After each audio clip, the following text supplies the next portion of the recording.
మహాభారతంలోని మహనీయ ఘట్టాలు. ప్రవచనం డాక్టర్ పోలేపెద్ది రాధాకృష్ణమూర్తి. 24వ ప్రవచనం.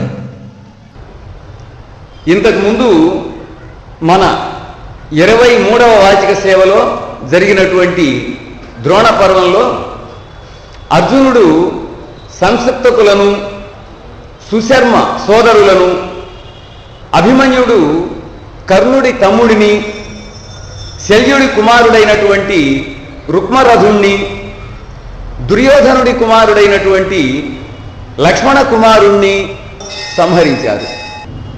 అభిమన్యుడు దుశ్శాసనుడి కుమారుడు ఇద్దరు కూడా పరస్పరం గదలతో కొట్టుకొని మరణించారు.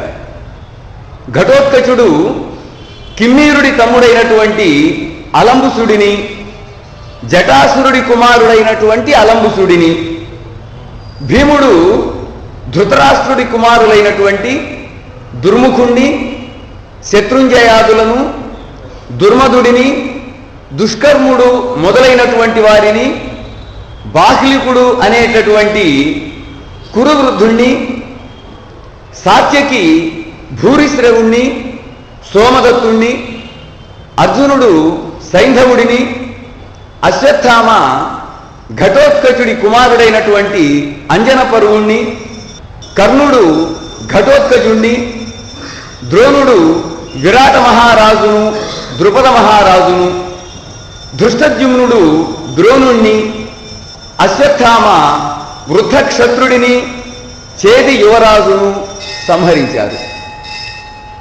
ఇక్కడ ద్రోణాచార్యుల వారు అస్త్ర సన్యాసము చేసినటువంటి వెంటనే ధృష్టద్యుమ్నుడు ద్రోణుల వారి మీదకి దూకి అతడి శిరస్సుని ఖండించాడు అని మనం అనుకుంటూ ఉన్నాం.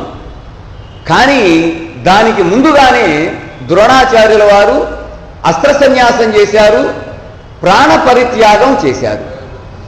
ద్రోణాచార్యుల వారు ప్రాణ పరిత్యాగం చేసిన తరువాత ఆ విషయం తెలియక ధృష్టద్యుమ్నుడు ద్రోణుడి యొక్క శిరస్సుని ఖండించి వేశాడు. జరిగినటువంటి విషయము అది.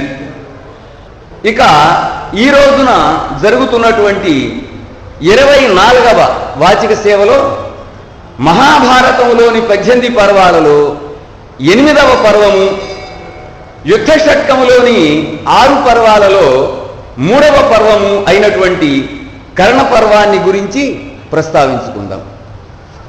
కౌరవ పాండవ సంగ్రామం ప్రారంభమైనటువంటి 17వ రోజు రాత్రి సంజయుడు యుద్ధభూమి నుండి బయలుదేరి ధృతరాష్ట్రుడి మందిరానికి వచ్చాడు. వస్తూనే, మహారాజా, ఈరోజు సాయంత్రము కర్ణుడు మరణించాడు అని చెప్పాడు. ధృతరాష్ట్రుడు ఆ వార్తను విన్నాడు. చాలా బాధపడ్డాడు, ఆశ్చర్యచకితుడైనాడు. కర్ణుడు మరణించాడా అని అన్నాడు. అని, సంజయ, నా దుర్నీతి వలన, దుర్యోధనుడి బుద్ధిహీనత వలన ఈ వినాశనం మొత్తము కూడా జరుగుతూ ఉన్నది. ఒప్పుకున్నాడండి. నేను జల, అగ్ని, విష ప్రాయోపవేశాదులలో ఒకదాని వలన, అంటే నీళ్లలో దూకి, లేదా నిప్పులలో దూకి, లేదా విషాన్ని త్రాగి, లేదు చివరిదాకా భోజనం చేయకుండా కూర్చొని ప్రాణత్యాగం చేద్దాము అని అనుకుంటూ ఉన్నాను. కర్ణుడు మరణించిన తర్వాత కూడా దుర్యోధనుడు నేను గెలుస్తాను అని అనుకుంటూ ఉన్నాడే. ఇంకా ఈ అనుకోవటం అనేది, దుర్యోధనుడు గెలవటం అనేది కేవలము భ్రమ. ఇది జరిగేది కాదు. ఆ ఆలోచన ఎట్లా ఉంటుందంటే, కుంటివాడు తాను వేగంగా నడుస్తాను అనుకోవటం లాంటిది అని అన్నాడు కదా. సంజయ, కర్ణుడు మరణించాడు అని చెప్పావు కదా, ఏ విధంగా మరణించాడు అని అడిగాడు.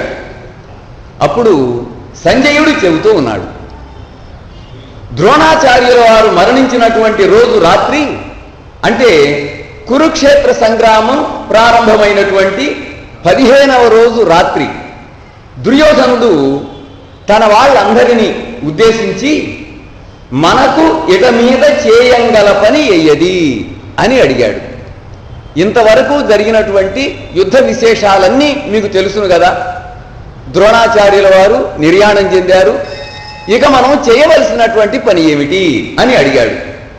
అప్పుడు అశ్వత్థామ చెప్పాడు, దుర్యోధన, బల శౌర్య ఘనుడైనటువంటి దివ్య శర శిక్ష వైభవ పరమ నిష్ట కలిగినటువంటి మన కర్ణుణ్ణి సర్వసైన్యాధిపతిగా చేస్తే బాగుంటుంది, ఆ విధంగా చేద్దాము అని అన్నాడు.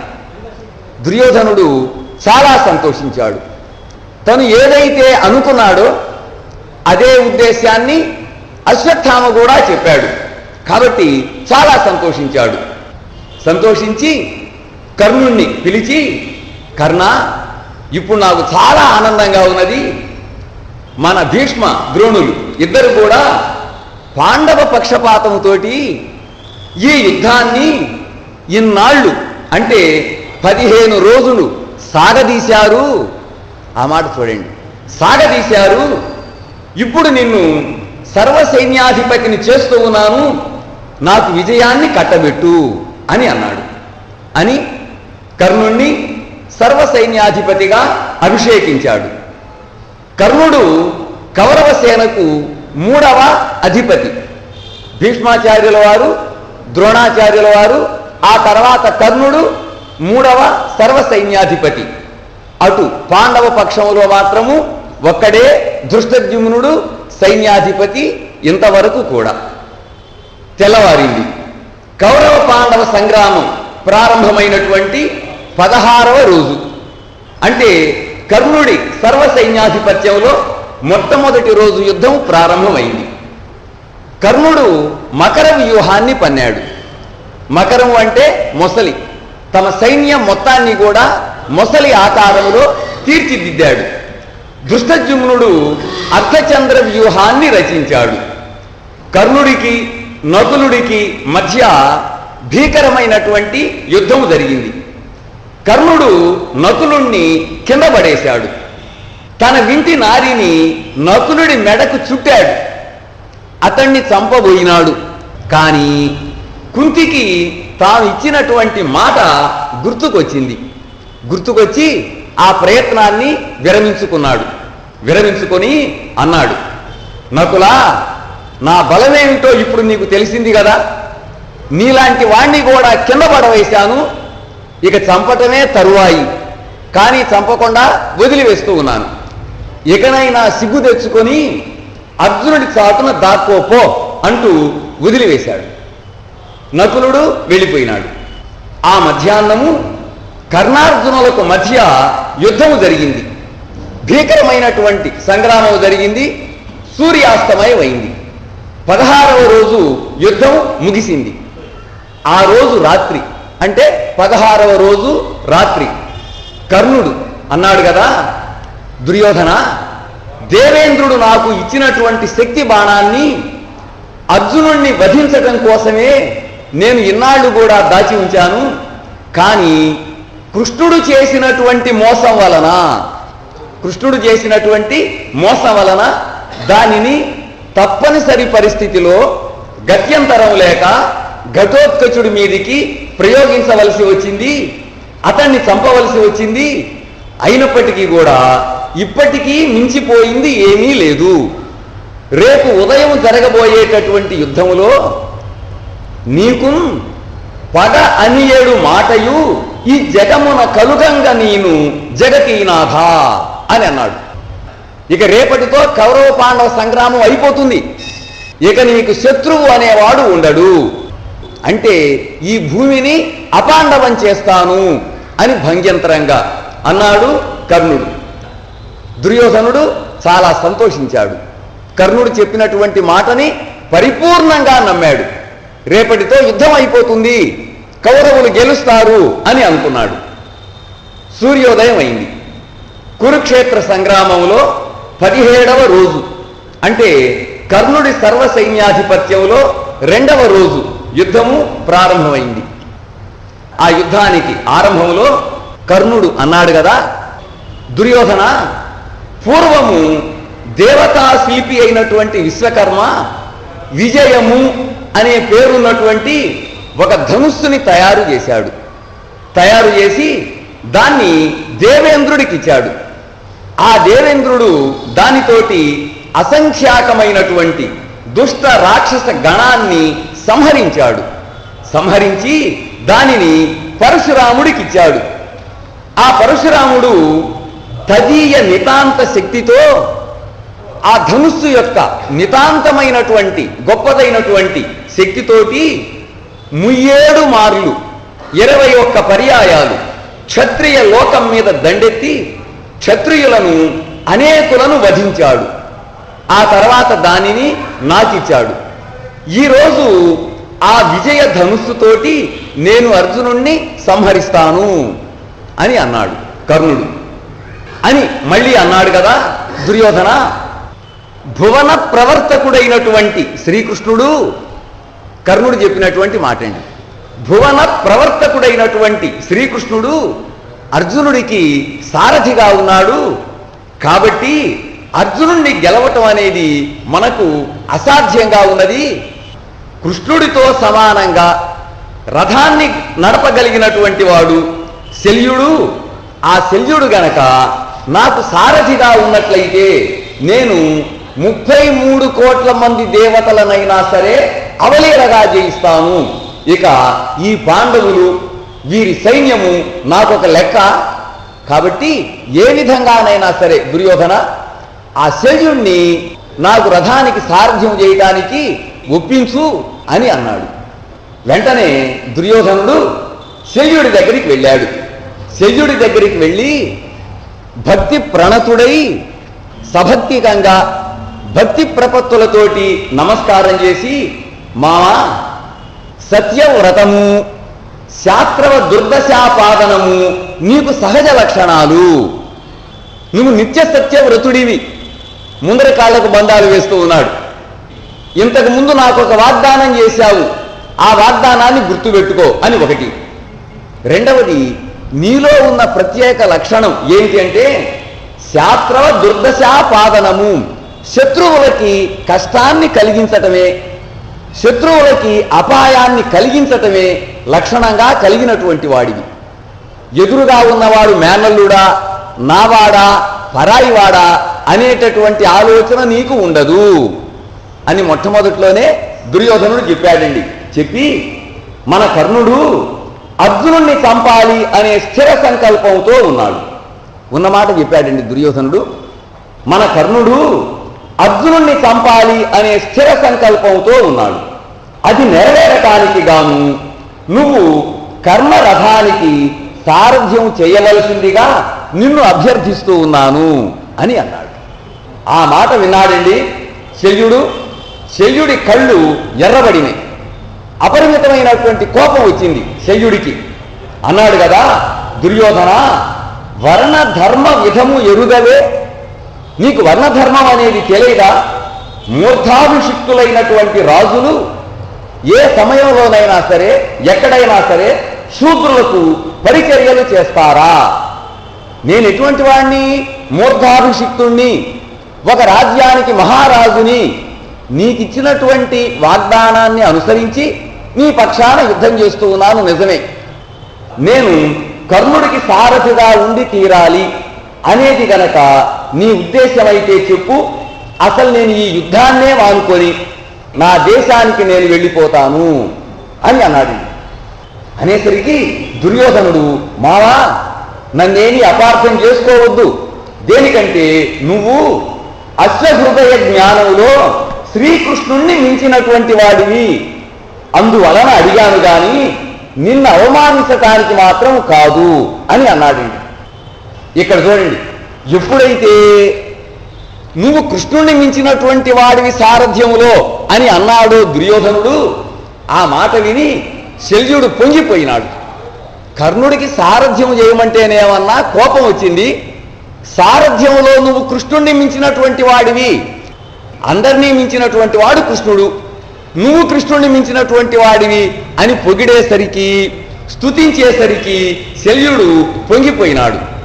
పొంగిపోయి, దుర్యోధన, ఇంతమంది రాజులు, వీరాధి వీరులు, వీర యోధులు అందరూ వింటూ ఉండగా, వీరందరూ వింటూ ఉండగా నువ్వు కృష్ణుడి కంటే అధికుడివి అంటూ నన్ను కొనియాడావు గనక, నన్ను స్తుతించావు గనక విమల యశోఘనుడైనటువంటి కర్ణుడి రథానికి నేను సారథ్యాన్ని వహిస్తాను. ఇంతకుముందు కోపంలో ఉన్నప్పుడేమన్నా కర్ణుడు శూద్రుడు, ఇప్పుడు ఎప్పుడైతే మనకు ఆనందం కలిగిందో, తనకు ఆనందం కలిగిందో ఏమన్నాడు? విమల యశోఘనుడైనటువంటి కర్ణుడి రథానికి సారథ్యాన్ని వహిస్తాను. ఆ పొగడ్తకున్న శక్తి అటువంటిది అని తాత్పర్యం అన్నమాట. అయితే సుయోధన, ఒక్క మాట మాత్రం మొహమాటం లేకుండా చెబుతూ ఉన్నాను. నేను కర్ణుడి రథాన్ని నడుపుతూ ఉన్నటువంటి సమయంలో నా ఇష్టం వచ్చినట్లుగా మాట్లాడుతూ ఉంటాను. కర్ణుడు గాని ఎవరైనా సరే నన్ను తప్పు పట్టకూడదు, తప్పు పట్టడానికి వీలు లేదు. అట్లా అయితేనే నేను సారథ్యానికి అంగీకరిస్తాను అని అన్నాడు. దుర్యోధనుడు, కర్ణుడు ఇద్దరూ అంగీకరించారు. సారథి తన ఇష్టం వచ్చినట్టుగా మాట్లాడుతూ ఉంటే రథికుణ్ణి నిందించినప్పటికీ కూడా రథికుడు ఒప్పుకోవాలటండి. అటువంటి వాడు సారథిగా ఉండటానికి రథికుడు ఒప్పుకున్నాడు. దుర్యోధనుడు, కర్ణుడు ఇద్దరు కూడా దానికి అంగీకరించారు. శల్య సారథ్యం ప్రారంభమైంది. శల్య సారథ్యం అంటే మన తెలుగులో, మన వ్యవహారంలో ఉన్నటువంటి, బాగా ప్రచారంలో ఉన్నటువంటి మంచి జాతీయం అండి. ఇక శల్య సారథ్యం ప్రారంభమైంది. అక్కడ కవి బ్రహ్మ తిక్కన సోమయాజి ఒక మాట అన్నాడండి. ఇటువంటి వాటినే మనం జాగ్రత్తగా చూడాలి. ఏమన్నాడంటే తిక్కన సోమయాజి, గర్వాగ్రహ విధేయుడైనటువంటి కర్ణుడు, అపరిమితమైనటువంటి గర్వముతో ఉన్నటువంటి కర్ణుడు అని విశేషణాన్ని ప్రయోగించాడు. అటువంటి కర్ణుడు అన్నాడు కదా, గర్వంతో, ఒక ధీమాతోటి అన్నాడు కదా, శల్యా, నా యొక్క నారాచాది మహోగ్ర బాణ పటలి నానా విధోల్లాసాలను చూడు. ఇక నేను అనేక విధాలైనటువంటి బాణాలని ఎట్లా ప్రయోగిస్తానో చూడు. అసలు నేను బాణాలని ప్రయోగిస్తూ ఉంటే వాటి ధాటికి పాండవులు భీతితోటి తల్లడిల్లిపోతారు. దేవతలతో పాటుగా శల్య, నువ్వు కూడా నన్ను మెచ్చుకుంటావు చూడు అని అన్నాడు. శల్యుడు వెటకారంగా నవ్వాడు. ఇక మొదలైందండి శల్య సారథ్యం, మొదలైందండి. వెటకారంగా నవ్వాడు. నవ్వి, కర్ణ, అసలు సంగతి నీకు తెలియదేమో, తెలుసును, అయినప్పటికీ గుర్తు చేస్తూ ఉన్నాను, జాగ్రత్తగా విను. పాండవులు సామాన్యులు అనుకుంటున్నావా? వాళ్ళందరూ కూడా సత్య పరాక్రములు, శౌర్య ఘనులు, భుజవీర్య మహితులు, భూరి తేజోధనులు, అఖిలాస్త్ర విత్తములు. అటువంటి వాళ్ళు నీకు భయపడతారు అనుకోవటము, నీ బాణ ప్రయోగాన్ని చూసి నేను మెచ్చుకుంటానని నువ్వు అనుకోవటము, ఇదంతా కూడా ఒట్టి భ్రమ. అసలు నీకేమీ చేత కాదు. ఇంతకు ముందు రోజులలో కథ నీకు తెలుసు కదా, జరిగిన వృత్తాంతం నీకు తెలుసు కదా. ఇంతకు ముందు రోజులలో అర్జునుడితో తలపడి ఓడిపోయినటువంటి అంగారపర్ణుడి కన్నా నువ్వేమన్నా గొప్పవాడివా? ఘోషయాత్రలో భంగపడినటువంటి చిత్రసేనుడి కన్నా నువ్వేమన్నా మొనగాడివా? ఖాండవ వనాన్ని రక్షించుకోలేకపోయినటువంటి మహేంద్రుడి కన్నా నువ్వేమన్నా పరాక్రమం కలిగినటువంటి వాడివా? మహిమ కలిగినటువంటి వాడివా? అసలు అందరినీ మించి మంచి ఉదాహరణ ఒకటి ఉన్నది, నిదర్శనం ఒకటి ఉన్నది. ఏమిటంటే, వరాహం కోసం పోరాడి ఓడిపోయినటువంటి పరమేశ్వరుడి కన్నా నువ్వు ఎందులో గొప్పవాడివి? ఏ విధంగా గొప్పవాడివి? అంతమందిని, అంతకన్నా ఎక్కువ మందిని ఆహవరంగంలో ఓడించినటువంటి అర్జునుడి ఆయుధాలు తుప్పుపట్టినాయి అనుకుంటూ ఉన్నావా అని ఇంకా అన్నాడు కదా. కర్ణ, పాండవులను గెలుస్తాను గెలుస్తాను అంటున్నావే, కంటిమే సింగంబుల నెత్తరినైనను ఏ పొలమున నేనియును నక్క పోరి గెలువగన్. ఏ కాలంలోనైనా ఎక్కడనైనా నక్క సింహాన్ని గెలవటం అనేది అసలు జరిగిందా? కనుక కర్ణ, నీ దురాగ్రహాన్ని వదిలిపెట్టు, బ్రతికిపోతావు అని అన్నాడు స్పష్టంగా శల్యుడు. అప్పుడు కర్ణుడు అన్నాడు కదా, శల్యా, నువ్వు క్షత్రియాధముడివి, పాప దేశ సంజనుతుడివి. అసలు మీ దేశమే పాపిష్టి దేశం. ఆ దేశంలో పుట్టినటువంటి వాడివి నువ్వు. నీ వంశీయులందరూ దుష్టాత్మకులు, అతి కుటిలురు, వావి వరసలు లేనటువంటి వాళ్ళు, అసలు వాటిని గురించి తెలియనటువంటి వాళ్ళు, తెలిసినా పట్టించుకోనటువంటి వాళ్ళు. అసలు మీ దేశస్థులందరూ ఎటువంటి వాళ్ళంటే, మీ వంశీయులందరూ ఎటువంటి వాళ్ళంటే కళ్ళు పిదప చన్నుపాలై పెరిగేవాళ్ళు. వాళ్ళు పుట్టటంతోటే మద్యం త్రాగుతారు, ఆ తర్వాత ఎప్పుడో తల్లిపాలు తాగుతారు. కాబట్టి వాళ్ళు ఎటువంటి వాళ్ళు? కళ్ళు పిదప చన్నుపాలై పెరిగేవాళ్ళు. ఆ తర్వాత అనగూడనటువంటి మాటండి, వినగూడనటువంటి మాటండి, ఒక్కొక్కళ్ళు కూడా పలువురకు పుట్టినటువంటి వాళ్ళు. ఒక అమ్మా నాన్నకు పుట్టినటువంటి వాళ్ళు మీ వంశీయులలో ఎవరైనా ఉన్నారా? ఆలోచించుకో. వాళ్ళందరూ కూడా పలువురకు పుట్టిన వాళ్ళు అంటూ నిందించాడండి. నిందించి అన్నాడు కదా, పాండవులను గురించినటువంటి నీ పొగడ్తలను కట్టిపెట్టి నీ కర్తవ్యాన్ని నువ్వు నెరవేర్చు, రథాన్ని నడుపు అని అన్నాడండి కర్ణుడు. అప్పుడు శల్యుడు అన్నాడు కదా, ఇన్ని మాటలు చెప్పావు కదా నువ్వు, ఒక్క మాట చెబుతాను నేను. ఏంటంటే, ఇప్పుడు నువ్వు పలికినటువంటి నిందావాక్యాలు అన్నీ అసత్యాలు. కేవలం నా పట్ల ఉన్నటువంటి కోపంతో అంటూ ఉన్నావు గాని కర్ణ, ఇవేవి నిజమైనటువంటివి కావు. నేను ఒక విషయాన్ని చెబుతున్నాను, విను. ఏంటంటే, పూర్వము ఒక వైశ్యుడు ఉన్నాడు. అతనికి కొంతమంది కుమారులు ఉన్నారు. వాళ్ళు పెట్టినటువంటి ఎంగిలి మెతుకులను తిని ఒక కాకి బాగా బలిసింది. ఎంగిలి మెతుకులను తిని బలిసినటువంటి క్రొవ్వినటువంటి ఒక కాకి సముద్రము మీద ఎగరటములో ఒక హంసతోటి పోటీ పెట్టుకున్నది. ఆ పోటీలో భంగపడ్డది, ఓడిపోయింది. ఆ హంస దయ వల్లనే బ్రతికి బయటపడ్డది అంటూ హంస కాకీయోపాఖ్యానము అనేటటువంటి ఒక ఉపాఖ్యానాన్ని చెప్పాడు శల్యుడు. కవిబ్రహ్మ తిక్కన సోమయాజి దీనిని సుమారుగా 28 గద్య పద్యాలలో రసవత్తరంగా చెప్పాడండి. గొప్పదైనటువంటి ఉపాఖ్యానం. అంటే ఆ వైశ్య కుమారులు దుర్యోధనాదులని, ఆ కాకి కర్ణుడని, ఆ ఎంగిలి మెతుకులు అంగరాజ్యమని, ఆ హంస అర్జునుడు అని శల్యుడి ఉద్దేశ్యం, అతని తాత్పర్యం. ఆ ఉపాఖ్యానాన్ని చెప్పాడు. అప్పుడు కర్ణుడు ఆ ఉపాఖ్యానాన్ని విని అన్నాడు కదా, శల్యా, నాలుక అడంచియుండుము, జాగ్రత్తగా నోరు దగ్గర పెట్టుకొని మాట్లాడు, నోటిని అదుపులో పెట్టుకో అని ఈ రాజులందరూ వింటూ ఉండగా, తెలియా, నీకు 2 విషయాలను చెబుతూ ఉన్నాను, జాగ్రత్తగా విను. ఒకటి ఏమిటంటే గురు శాపము. మొట్టమొదటిది ఏమిటండి? గురు శాపము. ఒకానొక సమయంలో నేను బ్రహ్మాస్త్రాన్ని పొందాలి అనే ఉద్దేశంతో మహాత్ముడైనటువంటి పరశురాముడి వద్దకు వెళ్ళాను. అప్పుడు పరశురాముడు మహేంద్ర పర్వతం మీద ఉన్నాడు. పరశురాముడు నన్ను చూసి నీ కులమేమిటి అని అడిగాడు. నేను కేవలం ఆ అస్త్రం కోసమని, ఆ బ్రహ్మాస్త్రం కోసమని, అసత్య దోషానికి కూడా భయపడకుండా బ్రాహ్మణుణ్ణి అని అసత్యం చెప్పాను. పరశురాముడు నన్ను అలఘు బహువిధ అస్త్ర శస్త్ర సంవేదిగా తీర్చిదిద్దాడు. ఈనాడు ఏదైతే రణ విద్య పాండిత్యం నా దగ్గర ఉన్నదో ఆ మొత్తం కూడా పరశురాముని అనుగ్రహమే. ఆ విధంగా నన్ను ఆ మహాత్ముడు విలువిద్యలో తీర్చిదిద్దాడు. భార్గవాస్త్రాన్ని బ్రహ్మాస్త్రాన్ని నాకు ఉపదేశించాడు. ఉపదేశించి బ్రహ్మాస్త్రాన్ని మాత్రం నాయన ఆపత్ సమయంలో మాత్రమే ప్రయోగించు, ఎప్పుడు పడితే అప్పుడు బ్రహ్మాస్త్రాన్ని ప్రయోగించకూడదు అని చెప్పాడు.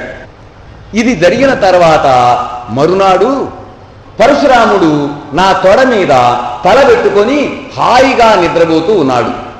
ఆ సమయంలో అదృష్టపూర్వ వికృతాకారము కలిగిన, ఇంతకు ముందు నేను అటువంటి వికృతాకారాన్ని ఎప్పుడూ చూడలేదు. అటువంటి వికృతాకారము కలిగినటువంటి ఒక కీటకము నా తొడ దగ్గరకు వచ్చి తొడ క్రింద చేరి దానిని తొలవటం ప్రారంభించింది. అర్జునుడి పట్ల ఉన్న పక్షపాతంతో, అంటే అతడి మేలును కోరి దేవేంద్రుడే ఈ అకృత్యం చేస్తున్నాడు అని నేను అనుకున్నాను. రక్తము ధారగా కారిపోతూ ఉన్నది. నాకు అపరిమితమైనటువంటి బాధ కలుగుతూ ఉన్నది. అయినప్పటికీ కూడా గురువు గారికి నిద్రాభంగం కలుగుతుందేమో అనేటటువంటి ఆలోచనతోటి ఆ బాధనంతటినీ కూడా నేను భరిస్తూ ఉన్నాను. రక్తపు తడి తగిలి పరశురాముడు నిద్ర నుండి లేచాడు. విషయాన్ని తెలుసుకున్నాడు. నా సహనానికి ఆశ్చర్యపడ్డాడు.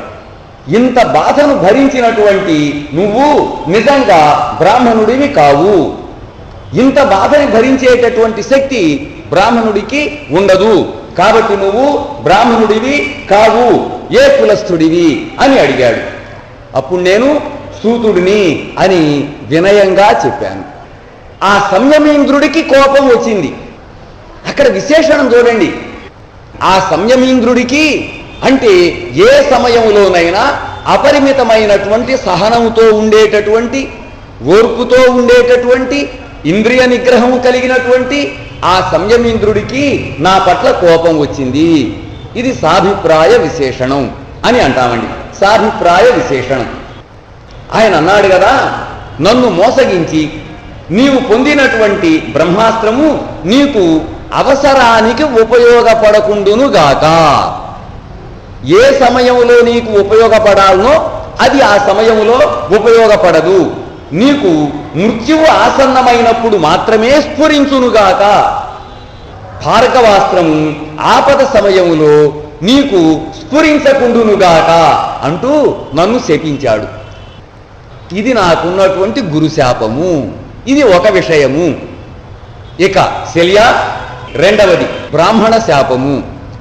నేను పూర్వము విలువిద్యని అభ్యసిస్తూ ఉన్నటువంటి రోజులలో నేను వేసినటువంటి బాణము పొరపాటున ఒక బ్రాహ్మణుడి ఆవు దూడకు తగిలి ఆ దూడ మరణించింది. దాన్ని చూసినటువంటి బ్రాహ్మణుడు, నీవు మహోత్సాహంతో యుద్ధం చేస్తున్న సమయంలో నీ రథచక్రము నేలలోనికి కృంగిపోవునుగాక. నువ్వు ప్రధానంగా ఎవరిని జయించాలనే ఉద్దేశంతో ఈ విలువిద్యని అభ్యసిస్తూ ఉన్నావో అతడి వల్లనే నీకు మరణమగునుగాక అంటూ శపించాడు. శపించి శాంతించి, కర్ణ, నువ్వు చేసినటువంటి ఈ దుష్కర్మము నీ పరలోక ప్రాప్తికి బాధకము కాదు అని అన్నాడు. దానికి ఈ అకృత్యమేమి ఇబ్బంది కాదు అని అన్నాడండి. శల్య, ఇది బ్రాహ్మణ శాపం. ఇప్పుడు నాకు బ్రహ్మాస్త్రం స్ఫురణకు వస్తూ ఉన్నది. మన రథాన్ని ఇక ముందుకు బోనివ్వు అని అన్నాడండి. కర్ణుడికి మరణం ఆసన్నమైంది అని అనుకున్నాడు శల్యుడు. రథాన్ని ముందుకు నడిపాడు. ధృష్టద్యుమ్నుడు దుర్జయ వ్యూహాన్ని రచించాడు. కర్ణుడు దానిని భేదించటానికి తగినటువంటి వ్యూహాన్ని ఏర్పాటు చేశాడు. కర్ణుడి కుమారుడు సత్యసేనుడు. అతడికి భీముడికి మధ్య యుద్ధం జరిగింది. భీముడు కత్తి అంచులాంటి పదునైన బాణముతో ఆ సత్యసేనుడి శిరస్సును ఖండించి వేశాడు. అతడు మరణించాడు. కర్ణుడికి ధర్మరాజుకి మధ్య యుద్ధము జరిగింది. కర్ణుడి విజృంభణాన్ని తట్టుకోలేక ధర్మరాజు తన రథాన్ని వెనక్కు దిప్పాడు. కర్ణుడు అతన్ని వెంబడించాడు, ధర్మరాజును పట్టుకున్నాడు. కర్ణుడికి తాను కుంతికి ఇచ్చినటువంటి మాట గుర్తుకు వచ్చింది. గుర్తుకొచ్చి ధర్మరాజుతో అన్నాడు కదా, ధర్మరాజా, నీకు బ్రాహ్మణుల ఆచారాలు బాగా తెలుసు నాయనా, రాజనీతి నీకు తెలియదు. కాబట్టి హాయిగా సశాస్త్రీయంగా యజ్ఞాలు చేసుకుంటూ వేదాధ్యయనం చేసుకుంటూ కాలక్షేపం చేయిపో అంటూ ఎగతాళి చేశాడు, ధర్మరాజుని వదిలిపెట్టాడు. నీకెందుకు యుద్ధం అనవసరంగా, నీకెందుకు రాజ్య పరిపాలన అనవసరంగా, హాయిగా యజ్ఞాలు చేసుకోపో, వేదాధ్యయనం చేసుకోపో అన్నాడు. ధర్మరాజుని వదిలిపెట్టేశాడు. ధర్మరాజు సిగ్గుతో తల ఉంచుకొని తన శిబిరానికి తాను వెళ్ళిపోయినాడు. ఇప్పుడు ధర్మరాజు ఎక్కడ ఉన్నాడు? తన శిబిరంలో ఉన్నాడు. ఏమండి, శిబిరంలో ఉన్నాడు. కర్ణుడు భీముడు తలపడ్డాడు. భీముడు కర్ణుణ్ణి ఒక బల్లెంతో కొట్టాడు. కర్ణుడు స్పృహ తప్పి పడిపోయినాడు. భీముడు కర్ణుడి మీదికి దూకాడు, చంపబోయినాడు. ఈ నీచుడి నాలికని కోస్తాను అంటూ ఒక కత్తిని బయటికి తీశాడు. వెంటనే శల్యుడు, భీమా ఆగు ఆగు అన్నాడు. ఏమిటి అంటే, ఈ కర్ణుడు అర్జునుడి పాలు, కర్ణుడిని చంపవలసిన వాడు అర్జునుడు, నీకెందుకు ఈ పని, కాబట్టి వదిలేసేయి అని అన్నాడు. భీముడు కర్ణుణ్ణి వదిలివేశాడు. ఆ తర్వాత భీముడు శృతవర్మ మొదలైనటువంటి ధార్తరాష్ట్రులను, అంటే కురు కుమారులను వధించి వేశాడు. ఆ తర్వాత మిగిలినటువంటి సైన్యంలో అప్పటి వరకు మరణించిన వారు మరణించగా, మిగిలినటువంటి సైన్యంలో 3 అక్షోహిణుల సైన్యాన్ని ఒక కొలికికి తీసుకొని వచ్చి చంపకుండా భయపెట్టి తరిమేశాడు. వాళ్ళందరూ కూడా పరిగెత్తారు, వెళ్ళిపోయినారు. కర్ణుడు విజయము అనేటటువంటి తన ధనుస్సుకి భార్గవాస్త్రాన్ని సంధించాడు. పాండవ సైన్యాన్ని అతలాకుతలం చేశాడు. అప్పుడు అర్జునుడు అన్నాడు కదా, కృష్ణ మన రథాన్ని వెనకకు దిప్పు, దేనికంటే బ్రతికియుండెన శుభములు పడయవచ్చు అని అన్నాడండి. అనేసరికి కృష్ణుడు అర్జునుడి రథాన్ని ధర్మరాజు ఉన్న శిబిరానికి తీసుకొని వెళ్ళాడు. ధర్మరాజు అనుకున్నాడు కదా, వీళ్ళిద్దరిని చూసి ఈ ఇద్దరు కూడా కర్ణుణ్ణి చంపేసి ఆ శుభవార్తని నాకు చెప్పటానికని ఇక్కడికి వచ్చారు అని అనుకున్నాడు. కేవలం అనుకోవటం కాదండి, వాళ్ళు రాగానే అడిగాడు కదా, నాయనా ఆ కర్ణుని ఎట్లా చంపారు, మీరు ఏ విధంగా చంపారు అని అడిగారండి. అడిగేసరికి అర్జునుడు కర్ణుడు విజృంభించినటువంటి విధానాన్ని, తాము అతడి ధాటికి తట్టుకోలేకపోయిన విషయాన్ని, ఈ రెండింటినీ చెప్పి, అన్నా కర్ణుని చంపలేదు మేము, నీ యోగక్షేమాలు తెలుసుకోవటానికి ఇక్కడికి వచ్చాము అన్నాడు. ఆ సమాధానాన్ని విన్నాడండి. ధర్మరాజుకి అపరిమితమైనటువంటి కోపం వచ్చింది. కోపం వచ్చి అర్జునుణ్ణి అనేక విధాలుగా నిందించాడు. చాలా మాటలు అన్నాడండి. ఆయన అన్నాడు కదా, పార్థ ఇంతటి భీరుత్వాన్ని ప్రకటించిన నీ చేతిలో గాంధీవం ఉండటం వృధా, దానిని కృష్ణుడికిచ్చేసేయి, గాంధీవాన్ని కృష్ణుడికిచ్చేసేయి, నువ్వు హాయిగా రథసారథిగా ఉండు, శ్రీకృష్ణుడే యుద్ధం చేస్తాడు, కౌరవులను వధిస్తాడు అన్నాడు కోపంతోటి. ఆ మాట వినేసరికి అర్జునుడికి తారస్థాయిలో కోపం వచ్చింది. వెంటనే శివాలున కత్తిని తీశాడు. ధర్మరాజు శిరస్సుని ఖండించబోయినాడు. శ్రీకృష్ణుడు వారించాడు, అడ్డుపడ్డాడు. అర్జునుడు ఆగాడు. బావా ఏమి లేదు, ఎవరైనా నా గాంధీవాన్ని నిందించినట్లయితే,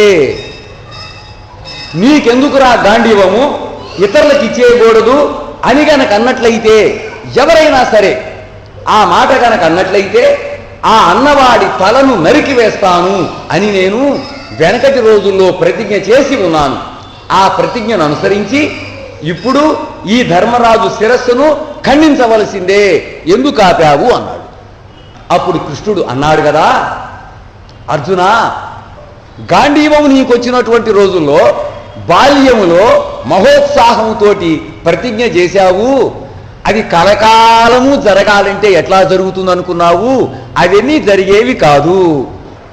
ఇటువంటి పరిస్థితిలోనే ధర్మాన్ని గురించి, ధర్మ సూక్ష్మాన్ని గురించి వివేకంతో ఆలోచించాలి. ప్రాణహాని వచ్చు పట్టున సర్వధనాపహార వేళ ఎందు నడుపు సత్యము అమృతమండ్రు అసత్యంబు సూనృతమని పరిగ్రహింతురు ఆర్యజనులు అని అన్నాడు. ఈయన ఒక ధర్మ సూక్ష్మాన్ని చెప్పాడు. చెప్పి అన్నాడు కదా, హింసాకరంబగు సత్యంబు ధర్మంబు కాదు అని అన్నాడు. మనం ఒక సత్యము చెప్పటం వలన దాని వలన హింస జరిగినట్లయితే అది ధర్మము కానే కాదు. కాబట్టి ఇప్పుడు ఒక పని చేయి, నువ్వు ధర్మరాజు శిరస్సుని ఖండించాలి కదా, అదే కదా నువ్వు చేయవలసింది. అందుకని ఒక పని చేయి. ఏంటంటే, నువ్వు ఇప్పుడు ధర్మరాజుని నోటికి పట్టనటువంటి మాటలతో నిందించు, అనగూడనటువంటి అనరానటువంటి మాటలతోటి ధర్మరాజును నిందించు, దానితోటి అతన్ని వధించినట్లవుతుంది అని అన్నాడు. వెంటనే అర్జునుడు అన్నాడు, అన్నా ధర్మరాజా, ఆనాడు నువ్వు గనక ఆ విధంగా జూదం ఆడకపోయినట్లయితే మేమిన్ని కష్టాలు పడేవాళ్ళమా? అసలు ఆ రోజు ఆ విధంగా జూదం ఆడినందువలనే మనమందరం కూడా అన్ని కష్టాలను అన్ని అవమానాలను అనుభవించవలసి వచ్చింది అని అంటూ ప్రారంభించి, అప్పటి నుండి ఏవైతే ఘట్టాలు జరిగినాయో వాటన్నింటినీ కూడా ఏకరువు పెట్టి ధర్మరాజుని అనేక విధాలుగా నిందించాడు అర్జునుడు. నిందించి ఒక ఖడ్గాన్ని తీసుకున్నాడు, తన శిరస్సును తాను ఖండించుకోబోయినాడు. కృష్ణుడు వారించాడు. ఈ అఘాయిత్యం ఏమిటి అన్నాడు. ధర్మరాజును చంపుతానంటే ఆగమన్నా, ఇదేంటి నువ్వు చంపుకుంటానంటావేమిటి, ఈ అఘాయిత్యం ఏమిటి అని అన్నాడండి.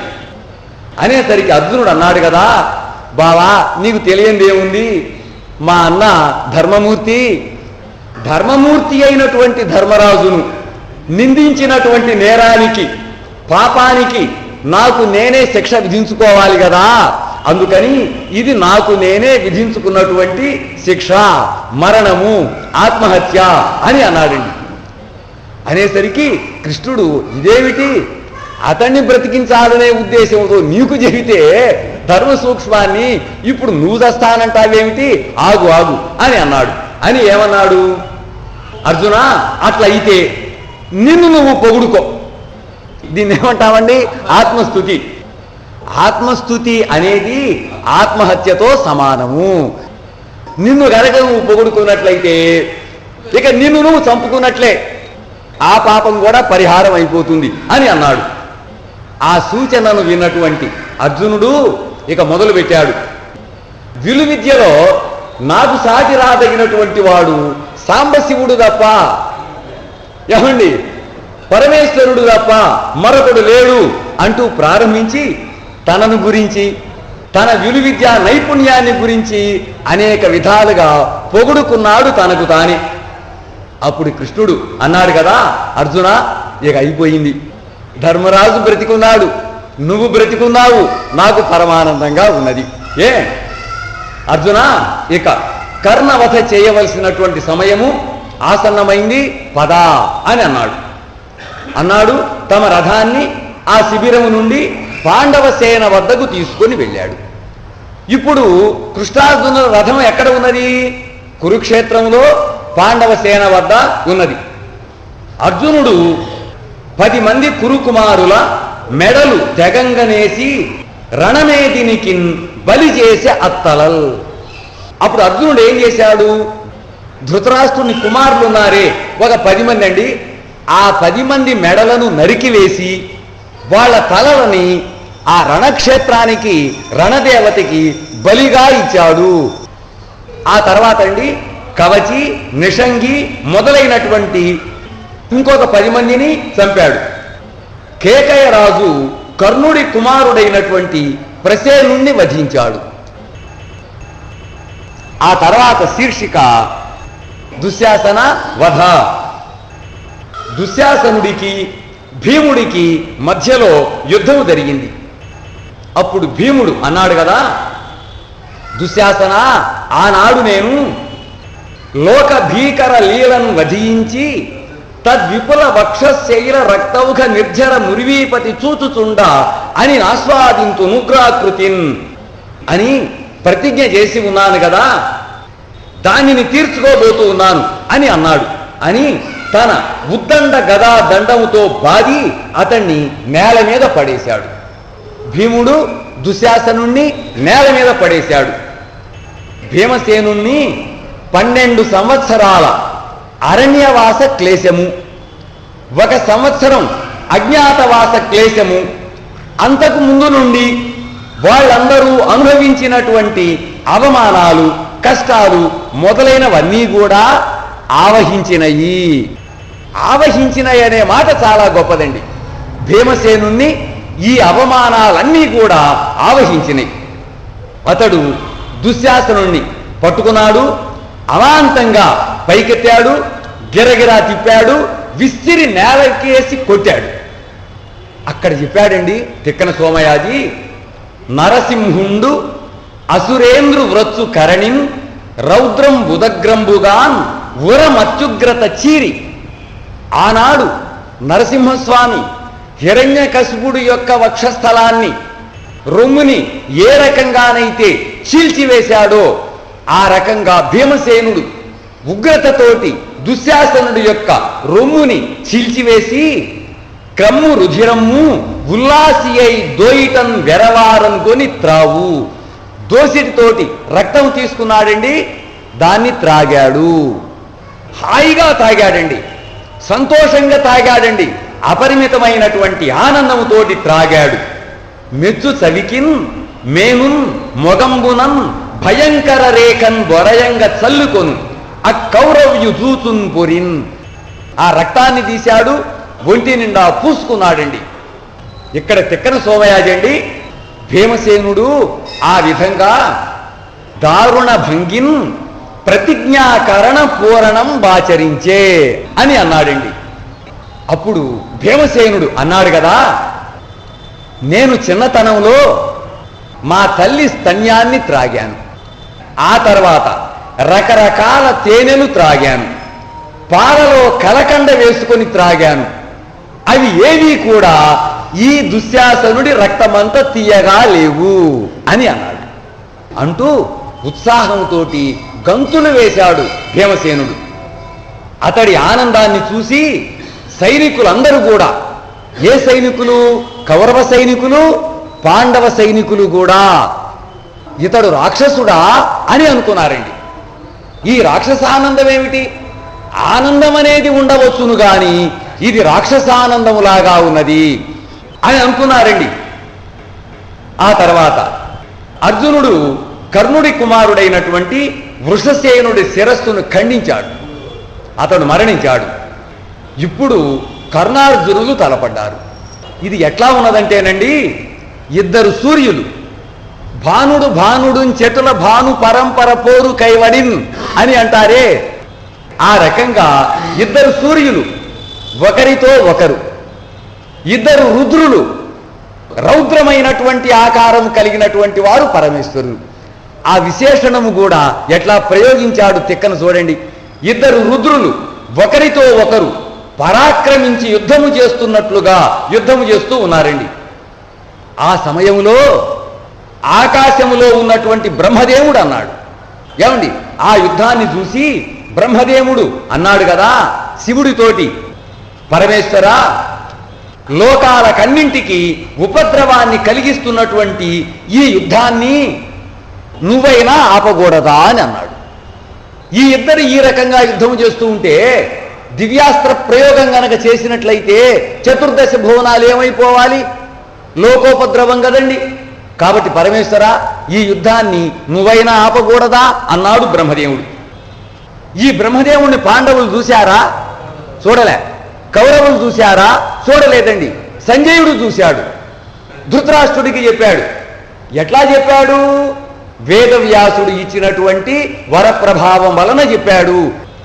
ఈ మాటను మనం ఎప్పుడు కూడా గుర్తుపెట్టుకోవాలండి. పరమేశ్వర, ఈ యుద్ధాన్ని నువ్వైనా ఆపకూడదా అన్నాడు బ్రహ్మదేవుడు. అప్పుడు శివుడు ఒక నవ్వు నవ్వి, బ్రహ్మదేవా, నీకు తెలియందేముంది, ఇది జరిగి తీరవలసినటువంటి యుద్ధము. ఎవరైనా ఆపితే ఆగేట్లయితే, జరగకూడని యుద్ధము గనక అయినట్లయితే ఏ మహాత్ముడో ఎప్పుడో ఆపేవాడు. కనుక మనము ఆ ప్రయత్నం చేయకూడదు అని అన్నాడు పరమేశ్వరుడు. ఆ సమయంలో అశ్వత్థామ దుర్యోధనుడి దగ్గరికి వెళ్ళాడు. దుర్యోధనుడి దగ్గరికి వెళ్ళి, దుర్యోధన, ఆ ఇద్దరి యుద్ధాన్ని చూశావు కదా, కర్ణుడు ఎంత గొప్పగా యుద్ధం చేస్తున్నాడు, అర్జునుడు ఎంత గొప్పగా యుద్ధం చేస్తున్నాడు. ఈ యుద్ధము మీ ఇరుపక్షాలకు మంచిది కాదు. ఈ కర్ణుడు భీష్ముడి కంటే గొప్పవాడా, ద్రోణుడి కంటే గొప్పవాడా, అధికుడేమీ కాదు కదా. అంతటి వాళ్ళకే అటువంటి గతి పట్టింది కదా. ఇంకా నువ్వు ఈ కర్ణుణ్ణి నమ్ముతావేమిటి? అసలు ఈ కర్ణుణ్ణి నమ్మటం అనేది అనుచితము. ఒక్క మాట చెబుతున్నాను విను. ఇప్పటికైనా మించిపోయింది లేదు. నువ్వు గనక వెళ్ళి చెప్పినట్లయితే కర్ణుడు నీ మాట వింటాడు. నేను వెళ్ళి గనక చెప్పినట్లయితే అర్జునుడు నా మాట వింటాడు. నేను శత్రుపక్షాన ఉన్నప్పటికీ కూడా నేను గనక చెప్పినట్లయితే అర్జునుడు నా మాట వింటాడు. ఇద్దరము కలిసి ఈ యుద్ధాన్ని ఆపుదాం. ఇంకైనా సంధి అనర్చుట మేలు. జరిగిందేదో జరిగిపోయింది, గతం గత అయిపోయింది.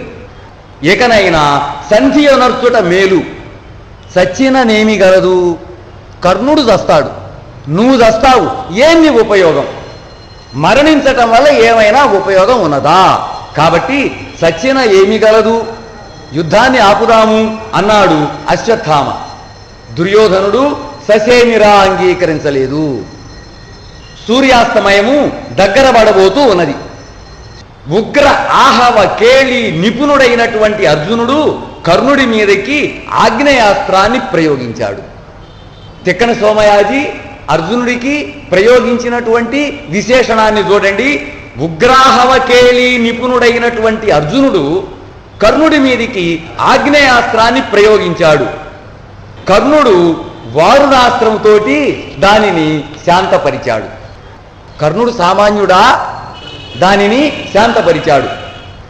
వెంటనే అర్జునుడు మేఘబాణాన్ని ప్రయోగించాడు.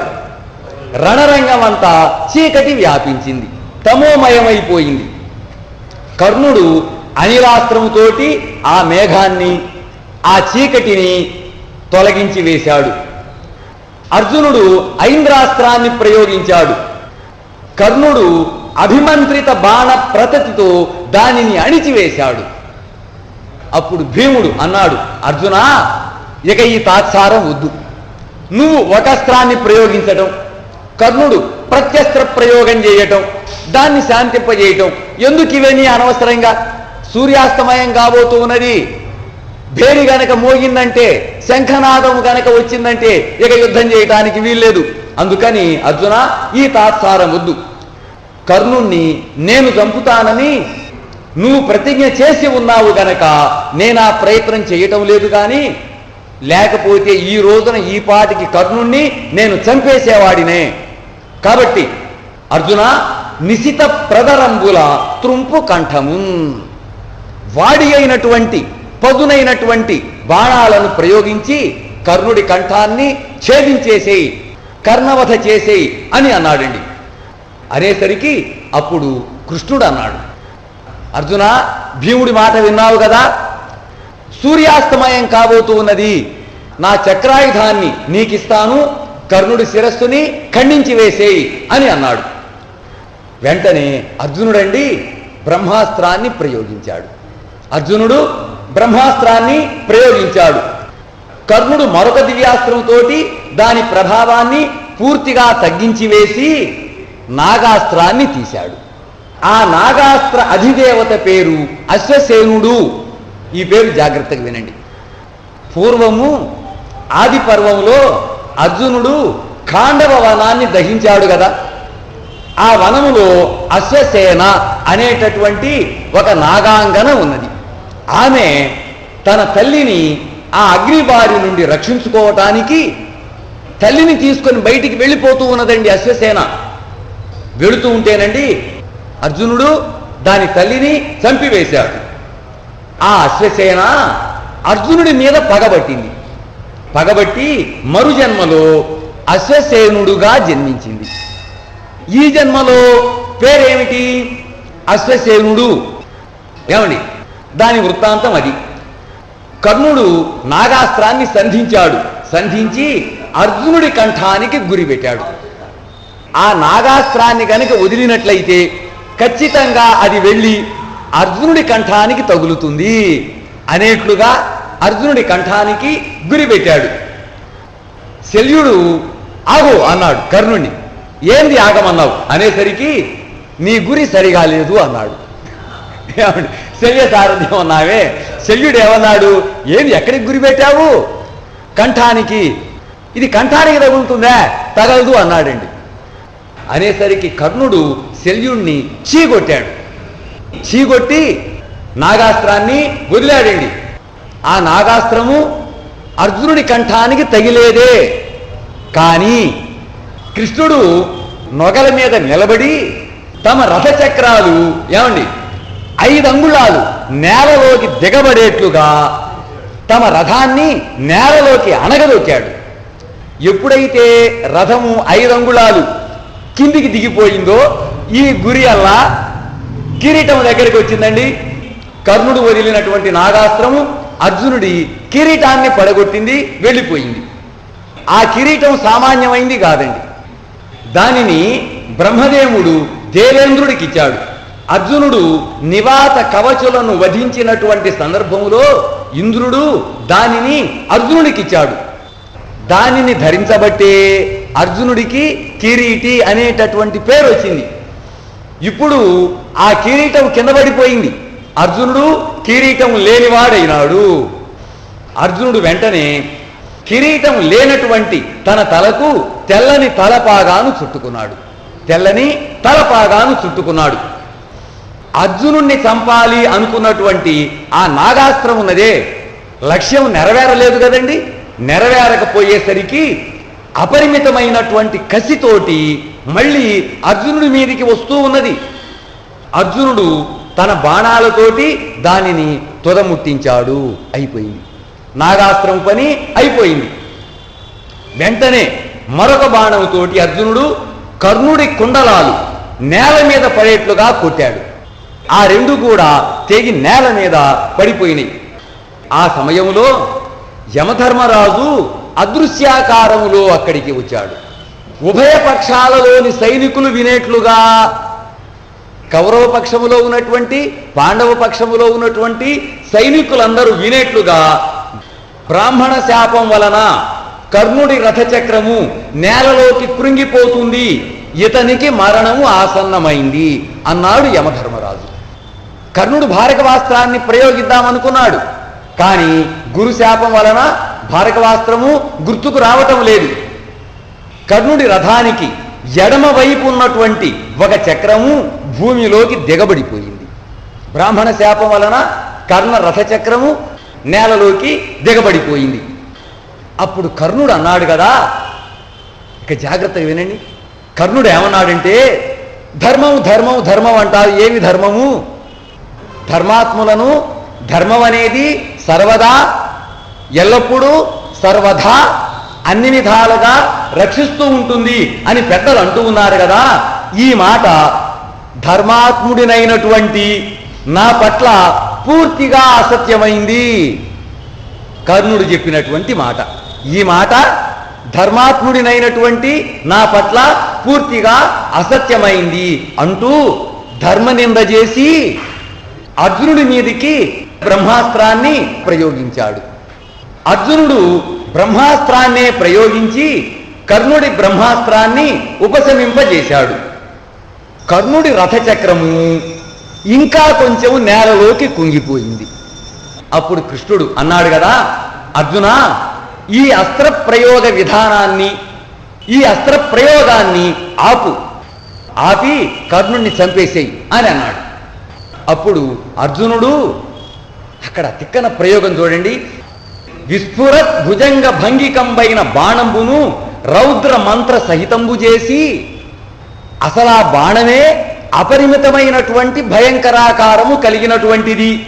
బాగా బుసలు కొడుతూ ఉన్నటువంటి, విషాన్ని క్రక్కుతూ ఉన్నటువంటి సర్పము లాంటి బాణాన్ని తీశాడు.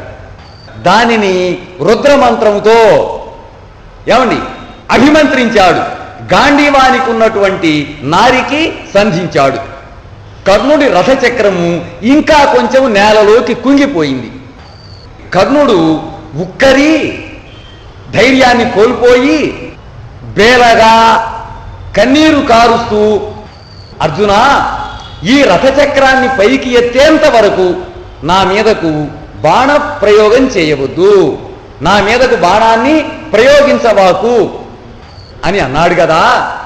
ఈ మాట నీకెందుకు చెప్పానంటే, నువ్వు రణధర్మ కోవిదుడివి, యుద్ధనీతిని తెలిసినటువంటి వాడివి. రణధర్మ కోవిదుడివైనటువంటి నీకు ఈ విషయం తెలియంది కాదు. కాబట్టి అర్జున, నా మీదకి బాణప్రయోగం చేయవద్దు ఈ సమయంలో అని అన్నాడు. అనేసరికి అర్జునుడు సమాధానం చెప్పాలి కదా. వెంటనే కృష్ణుడు అందుకున్నాడు. ఏమీ తగవును ధర్మము నీ మనమున నేడ పుట్టెనే. ప్రయోగ వైచిత్రి అంటామే, ఈ రోజు గుర్తుకొచ్చిందా అనకుండా ఈ రోజే గుర్తుకొచ్చిందా నీకు? ఏమీ తగవును ధర్మము నీ మనమున నేడ పుట్టెనే. ఆ దుర్యోధనుడు పాండవులనందరినీ అనేక విధాలుగా కష్టపెట్టాడు, అవమానించాడు. ఈ పాపాలకన్నింటికి ఆదికర్తవు నీవే. ఆ దుర్యోధనుడు చేసిన దుర్మార్గాలన్నింటికి మొదటి కారణము నువ్వే. ఇన్ని ఎడలను నీ పాడి ఎందుపోయే? ఇప్పుడు నువ్వు ధర్మం ధర్మం అంటున్నావే, ఈ ధర్మం ఎక్కడికి పోయింది అని అర్జున బాణాన్ని వదులు అన్నాడు. ఏం చేస్తున్నాడు అర్జునుడు? బాణం తీయటమైంది, నారికి సంధించటమైంది, ఆకరణాంతం లాగటం కూడా దాదాపు అయిపోయి ఉంటుంది, వదిలేసే బాణాన్ని అని అన్నాడండి. అప్పుడు కర్ణుడు ఆగమన్నట్లుగా చేతిని జాపి తన భుజాన్ని రథచక్రపు తిరుసు ఉన్నదే ఆ ఇరుసుకు మోటించి బలాన్నంతటిని అక్కడ కేంద్రీకరించి పైకెత్తటానికి ప్రయత్నం చేశాడు. ఆ ప్రయత్నం యొక్క ఫలితం ఊరికనే పోలేదు. కర్ణుడి బలానికి, వాడు సామాన్యమైనటువంటి బలం కలిగిన వాడా అండి? అపరిమిత బల పరాక్రమాలు కలిగినటువంటి వాడు కదండి. కర్ణుడి బలానికి కులపర్వత కానన సముద్ర సహితంబుగా భూగోళము మొత్తము కూడా 7 కులపర్వతాలతో సహా 4 సముద్రాలతో సహా వాడితో సహా వాడి రథముతో సహా భూగోళం మొత్తం కూడా 6 అంగుళాలు పైకి లేచింది. రథచక్రం మాత్రం లేవలేదండి. ఏమండి, భూగోళం మొత్తం కూడా 6 అంగుళాలు పైకి లేచింది, కానీ కర్ణుడి రథచక్రము మాత్రము 1 అంగుళము కూడా పైకి లేవలేదు. కర్ణుడు ఇక ఆ ప్రయత్నాన్ని ఆపాడు, ప్రయత్నాన్ని విరమించుకున్నాడు. రథం మీదకెక్కాడు, ధనుస్సును అందుకున్నాడు, బాణాన్ని సంధించాడు. రథచక్రము ఇంకా లోతుకు కుంగింది. కర్ణుడు మళ్ళీ రథము నుండి కిందికి దిగాడు, రథచక్రాన్ని ఎత్తబోతూ ఉన్నాడు, మళ్ళీ ఎత్తబోతూ ఉన్నాడు. అప్పుడు కృష్ణుడు, అర్జున, ఇక అన్యథా ఆలోచించవద్దు, ఇక వేరే ఆలోచన ఏవి కూడా వద్దు, కర్ణవధ చేసేయి, కర్ణుడిని చంపేసేయి అని అన్నాడు.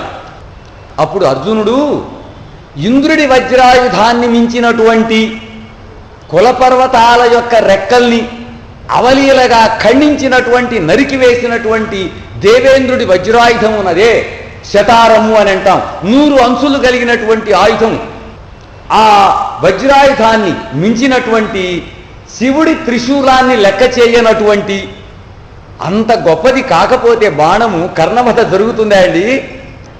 ఇంద్రుడి వజ్రాయుధాన్ని మించినటువంటి, శివుడి త్రిశూలాన్ని లెక్క చేయనటువంటి ఒక ప్రచండమైన అస్త్రాన్ని తీశాడు, నారికి సంధించాడు, ఒక ప్రతిజ్ఞ చేశాడు. ఏను తపశ్చరణంబున దానంబున గురుజనాభితర్పణమున నిత్యానూన వ్రతశీలుడ నేనియు కర్ణు తలద్రించు ఈ శరము అనుచున్. నేను గనక తపశ్చరణములో గొప్పవాడినైనట్లయితే, నేను చేసిన తపస్సు గొప్పదైనట్లయితే, నేను చేసిన దానము గనక గొప్పదైనట్లయితే, గురువు గారిని సేవించానే, నా గురుజన సేవ గనక గొప్పదైనట్లయితే, నేను వ్రతాలు ఆచరించానే, ఆ వ్రతాలని గనక నిష్ఠతో చేసినట్లయితే, నేను వదులుతూ ఉన్నటువంటి ఈ బాణము కర్ణుడి యొక్క శిరస్సుని త్రుంచివేయునుగాక అని అంటూ దాన్ని ఆకర్ణాంతములాగి వదిలివేశాడు. అది రివ్వున వెళ్ళింది, అమితమైనటువంటి వేగంతో వెళ్ళి కర్ణుడి శిరస్సును ఖండించి వేసింది. ఇక్కడ తిక్కన సోమయాజి అన్నాడు కదా, ఆ సమయంలో సముద్దీప్తమైనటువంటి తేజస్సు ఒకటి కర్ణుడి యొక్క ఉజ్వల తనువు నుండి, సామాన్యమైనటువంటి శరీరమా కర్ణుడిది, ఉజ్వలమైనటువంటి మహోజ్వలమైనటువంటి అతని తనువు నుండి వెలువడి వారిజాత బింబములో సూర్యబింబంలో కలిసిపోయింది. అంటే కుమారుడి యొక్క తేజస్సు తండ్రి తేజస్సులో కలిసిపోయింది అని తాత్పర్యం. అదే సమయంలో కాదు, అదే క్షణములో నేలలోకి దిగబడినటువంటి కర్ణుడి రథచక్రము పైకి లేచింది. రథము నేల మీద మామూలుగానే నిలబడ్డది.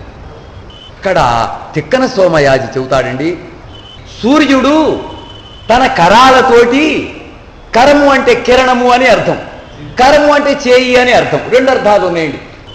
సూర్యుడు తన కరాలతోటి అంటే కిరణాలతోటి చేతులతోటి మరణించిన తన కుమారుడి శరీరాన్ని తాకాడు కదా, కాబట్టి మైలబడ్డాడు. ఆ మైల స్నానం చేయటానికా అన్నట్లుగా పశ్చిమ సముద్రంలో మునిగాడు సూర్యుడు.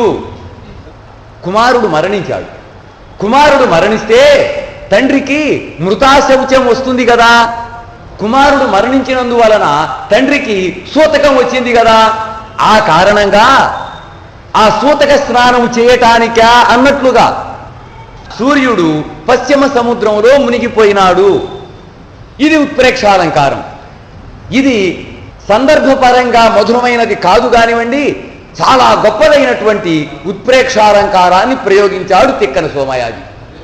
సూర్యుడు పశ్చిమ సముద్రంలో మునిగాడు అంటే 17వ రోజు సూర్యాస్తమయం అయింది. పాండవ సైన్యము అర్జునుడికి జయ జయధ్వానాలు చేసింది. కౌరవ సైన్యము శోకముతో హాహాకారాలు చేసింది. శల్యుడు కర్ణుడు లేని తమ రథాన్ని, నిజంగా ఎంత బాధ కలుగుతుందండి, శల్యుడు కర్ణుడు లేని తమ రథాన్ని వెనకకు త్రిప్పుకొని వెళ్ళిపోయినాడు. కర్ణ నిర్యాణ వార్తను దుర్యోధనుడికి చెప్పాడు. దుర్యోధనుడు విషాద మహాసముద్ర నిమగ్నుడైనాడు. ఏమండి, అంతకుముందు భీష్ముడు పడిపోయినాడు, ద్రోణుడు పడిపోయినాడు, తన వాళ్ళు పడిపోయినారు. పడిపోతేనండి విషాద సముద్ర నిమగ్నుడైనాడు, అనుమానమేమీ లేదు. ఎప్పుడైతే కర్ణుడు మరణించాడో, కర్ణుడు దుస్ససేనుడును కలగక నా కొరులేలా ఎవరినైతే నమ్ముకొని యుద్ధరంగంలోకి దిగాడో దుర్యోధనుడు, ఆ ఇద్దరూ మరణించేసరికి ఇప్పుడేమైనాడు దుర్యోధనుడు? విషాద మహాసముద్ర నిమగ్నుడైనాడు. ఆ మహా అన్న విశేషణంలో ఉన్నటువంటి ప్రత్యేకత అది అనటానికి చెప్పానండి. దుర్యోధనుడు విషాద మహాసముద్ర నిమగ్నుడైనాడు. శోకిస్తూనే తన శిబిరానికి వెళ్ళిపోయినాడు. కృష్ణార్జునులు అపరిమితమైనటువంటి ఆనందంతో ధర్మరాజు వద్దకు వెళ్ళారు. అప్పుడు కృష్ణుడు అన్నాడు కదా, ధర్మరాజా నిజం చెబుతూ ఉన్నాను, చతుర్దశ భువనాలు ఒకటై వచ్చినా, ఏకమై వచ్చినప్పటికీ కూడా కర్ణుణ్ణి జయించలేవు. అయితే కర్ణుడు మరణించాడు కదా, కృష్ణుడు లేని మాట అన్నాడా? కృష్ణుడు లేని మాట ఎందుకు అంటాడండి? జగన్నాటక సూత్రధారి గీతాచార్యుడు మెరమెచ్చుల కోసం అంటాడా? కర్ణుడు పోయినాళ్లే, ఇక మనకు వైరం ఎందుకులే అని కర్ణుడిని పొగుడుతూ ఉన్నాడా? ఎవరైనా చెబుతారేమో గాని కృష్ణుడు చెప్పడు. మరి ఇందులో ఉన్న రహస్యం ఏమిటి అంటారేమో. కృష్ణుడే చెప్పాడు. ఏమన్నాడు? చతుర్దశ భువనాలు ఏకమై వచ్చినప్పటికీ కూడా కర్ణుణ్ణి జయించలేవు. కానీ అంతటి వీరవరేణ్యుడైనటువంటి కర్ణుడు కూడా భవదీయ క్రోధాగ్ని నిహతుడై క్రాగే. నీకు కోపం వచ్చింది చూడు, ఆ కోపం వల్ల మరణించాడయ్యా వాడు. అంటే చతుర్దశ భువనాలలో ఉన్నటువంటి మానవులకి యక్షగరుడ గంధర్వ కిన్నర కింపురుషాదులున్నారే, వీళ్ళందరికీ వచ్చిన కోపము కంటే ఒక్క ధర్మరాజుకు వచ్చిన కోపము గొప్పది. అలుగుటయే ఎరుంగని మహామహితాత్ముడు అజాతశత్రుడే అలిగిన నాడు సాగరములన్నియు ఏకముగాకపోవు. కాబట్టి కృష్ణుడు అసత్యం చెప్పలేదు అని తాత్పర్యం. అందుకని అటువంటి వీరవరేణ్యుడైనటువంటి కర్ణుడు కూడా భవదీయ నీ యొక్క క్రోధాగ్ని నిహతుడై క్రాగే, నీ క్రోధం అనేది ఉన్నదే, నీ క్రోధము అనే అగ్ని వలన మాత్రమే కర్ణవధ జరిగింది అని అన్నాడు. అప్పుడు ధర్మరాజు అన్నాడు, కృష్ణ, ఆ భారత పాత్రలు ఎంత చక్కగా మాట్లాడతారండి, ఎంత గొప్పగా మాట్లాడతాయి. ఆ కవిత్రయం ఎంత గొప్పగా వ్రాసింది, ఆ వేదవ్యాసుడు ఎంత గొప్పగా వ్రాశాడు, సంభాషణ చాతుర్యం అండి. అప్పుడు ధర్మరాజు అన్నాడు, కృష్ణ, అఖిల లోక రక్షకుడవైన నీ అనుగ్రహము మా పట్ల ఉండగా భవత్ ప్రసాద జీవనులమైన ఇందాక నువ్వు చతుర్దశ భువనాలన్నావే, ఆ చతుర్దశ భువనాలని అన్నింటినీ రక్షిస్తూ ఉన్నవాడివి నువ్వు. ఇక మేమెటువంటి వాళ్ళమంటే భవత్ ప్రసాద జీవనులము, అన్యథా శరణం నాస్తి త్వమేవ శరణం మమ అన్నట్లుగా నీ యొక్క అనుగ్రహం వలన మాత్రమే జీవిస్తూ ఉన్న వాళ్ళం మేము. కాబట్టి నీ అనుగ్రహంతో జీవిస్తున్న మాకు శత్రుంజయత్వం దక్కకుండా ఎట్లా ఉంటుంది? ప్రశ్న రూపంలోనే సమాధానం చెప్పాడు. అసలు నీలాంటి వాడి అండ మాకుంటే కృష్ణ, అసలు మేము శత్రువులను జయించకుండా ఎట్లా ఉంటాము అని ఆ తర్వాత అర్జునుడిని అభినందించాడు. అభినందించి కరదీపికా సహస్రాలు వెలుగుతూ ఉండగా, ఏమండి, కొన్ని వేల కాగడాలు వెలుగుతూ ఉండగా, అంటే కొన్ని వేల మంది సైనికులు కాగడాలు పట్టుకొని నడుస్తూ ఉంటే సమస్త బంధు మిత్ర సోదర సైన్య పరివృతుడై యుద్ధరంగానికి వెళ్ళాడు. రణభూమి మీద పడి ఉన్నటువంటి కర్ణుడి శిరస్సును చూశాడు, అతడి కుమారుల శిరస్సులను చూశాడు. ఆ దీర్ఘములో అంత విశేషణం ఉన్నదండి. దాన్ని కాకువు అంటామండి. అది కవిత్వ సౌందర్యం అంటే, కవిత్వ మహత్వం అంటే. చూశాడు. చూసి ఉల్లాసంబున మరలే, చాలా ఆనందించాడు. ఆనందంతో వెనుదిరిగి వెళ్ళిపోయినాడు, తన శిబిరానికి వెళ్ళిపోయినాడు ధర్మరాజు. ధృతరాష్ట్ర మహారాజా, ఈ విధంగా పాండవులు కర్ణుడు అనే సముద్రాన్ని దాటి, సంజయుడు ఎంత గొప్పగా చెప్పాడండి, కర్ణుడు అనే మహాసముద్రాన్ని దాటి పరమానంద సంభరితులైనారు అని అన్నాడు కదా. ఆ ఆశ్వాసం చివరిలోనండి, పర్వం చివరిలోనండి ఒక మాట అన్నాడు, అనలుడు భాస్కరుండును సుధాంశుడు అధ్వర సంప్రవర్తకుల్ వినుము నరేంద్ర, ఈ క్రతువు విష్ణుమయంబు, ఇది నిర్వహించిరి అర్జునుడును కర్ణుడును సమర రూపమునన్ తగ, ఈ ప్రబంధము ఇంపొనర పఠించినన్ వినినా వందు నరున్ చిర సౌఖ్య సంపదల్. ధృతరాష్ట్ర మహారాజా, ఈ యుద్ధము అనే యజ్ఞము విష్ణుమయమైనటువంటిది. అగ్నిభట్టారకుడు అంటే అగ్నిదేవుడు, సూర్యుడు, చంద్రుడు ఈ యజ్ఞానికి ఋత్విజులు. అర్జునుడు కర్ణుడు దీనిని యుద్ధ రూపంలో నిర్వహించారు. ఈ యజ్ఞాన్ని యుద్ధ రూపంలో నిర్వహించారు.